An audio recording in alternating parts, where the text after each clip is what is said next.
Europe, जहां ठंडी हवाएं और मध्यम मौसम की पहचान रही है, आज इतिहास की सबसे भीषण गर्मी की चपेट में है। मई के आखिर से शुरू हुआ यह आफत अब तक थमी नहीं है और जो आंकड़े सामने आए हैं वो डराने वाले हैं। दो लहरें एक के बाद एक। पहली लू 24 मई को शुरू हुई, सामान्य से 10 से 15 डिग्री ज्यादा तापमान। मई और वसंत के लिए अब तक का सबसे गर्म दौर। लेकिन यह तो सिर्फ ट्रेलर था। 17 जून को दूसरी और कहीं ज्यादा खतरनाक लू शुरू हुई। गर्मी के मौसम के आधिकारिक आगाज से ठीक पहले फ्रांस सबसे ज्यादा प्रभावित। 23 जून को फ्रांस के मौसम विभाग के अनुसार 1947 के बाद देश का सबसे गर्म दिन रहा।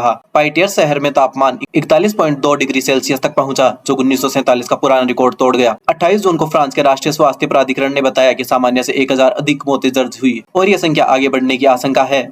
एम्बुलेंस सेवाओं को इस दौरान 1,22,000 से ज्यादा कॉल मिली। सबसे ज्यादा मौतें 65 साल से ऊपर के बुजुर्गों की हुई। एक दिल दहला देने वाली घटना, कारपेंट्रास शहर में एक मां अपनी 2 साल और 4 साल की 2 बच्चियों को कार के अंदर बेहोश मिली। बचाव दल उन्हें बचा नहीं पाया। फ्रांस में सिर्फ डूबने से 74 से अधिक लोगों की मौत हुई। लोग गर्मी से राहत के लिए नदियों तालाबों में कूद रहे थे और डूब रहे थे। अन्य देश के हाल, जर्मनी में पोलैंड सीमा के पास कोसेन शहर में 41.7 डिग्री सेल्सियस एक नया रिकॉर्ड, वो भी सिर्फ 24 घंटे पुराना रिकॉर्ड को तोड़ते हुए। कुप्सुत शहर में रात का तापमान भी 29.4 डिग्री से नीचे नहीं गिरा। 150 साल में सबसे गर्म रात। चेक गणराज्य में डॉक्सुनी में 41.9 डिग्री, देश के इतिहास का सबसे गर्म दिन। मौसम विभाग ने कहा, हमने अपने आधिकारिक नेटवर्क में पहली बार 41 डिग्री से ज्यादा तापमान दर्ज किया है। पोलैंड में स्लुबिचे शहर में 40.5 डिग्री, 105 साल पुराना रिकॉर्ड टूटा। एक दिन में 17 लोग डूबकर मरे। एक 600 मीटर लंबी मालगाड़ी पटरी से उतर गई क्योंकि गर्मी से पटरियां मुड़ गई थी। स्पेन में कांताब्रिया क्षेत्र में 43.7 डिग्री, पूरे साल में किसी भी महीने का अब तक का सबसे ज्यादा तापमान। 21 जून से अब तक 327 मौतें दर्ज है। पुर्तगाल में 42 डिग्री तक की चेतावनी। लगभग पूरे देश में उष्णकटिबंधीय रातें, यानी रात का तापमान भी 20 डिग्री से ऊपर रहा। कुल आंकड़ा, कितनी मौतें?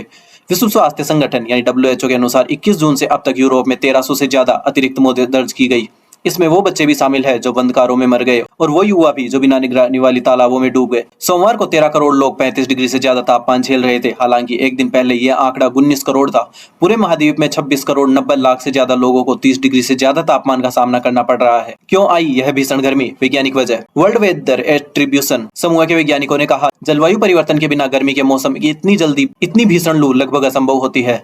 जर्मन मौसम सेवा के अनुसार इसकी वजह है ओमेगा ब्लॉक नाम की एक मौसमी घटना। यह एक ऐसा पैटर्न है जिसमें गर्म हवाओं का एक विशाल गुब्बारा किसी इलाके के ऊपर फंस जाता है और लंबे समय तक वहीं टिका रहता है, जैसे अंग्रेजी अक्षर ओमेगा का आकार। यह हवा हिलती नहीं और गर्मी लगातार बढ़ती रहती है। WHO प्रमुख टेड्रोस अदनोम घेब्रेयेसस ने चेतावनी दी, यूरोप दुनिया का सबसे तेजी से गर्म होता महाद्वीप है, वैश्विक औसत से 2 गुनी रफ्तार से। उन्होंने गर्मी को साइलेंट किलर बताया। पेरिस में असाधारण कदम। पेरिस में आपातकालीन सेवाओं पर दबाव कम करने के लिए सार्वजनिक स्थानों पर शराब पीने पर पाबंदी लगाई गई। प्राइड मार्च टाला गया। एफिल टावर और लूव्र म्यूजियम जल्दी बंद होने लगे। फ्रांस के प्रधानमंत्री सेबास्तियान लेकुर्नो ने एक विशेष कैबिनेट बैठक बुलाई ताकि भविष्य में भीषण गर्मी से निपटने की तैयारियां हो सके। यूरोप, जिसकी ठंडी जलवायु की हम मिसाल देते थे, आज जलवायु परिवर्तन का सबसे बड़ा सबूत बना हुआ है। 1300 मौतें सिर्फ आंकड़ा नहीं, यह चेतावनी है कि अगर धरती का तापमान यूं ही बढ़ता रहा तो यह आपदा हर महाद्वीप की सच्चाई बन सकती है।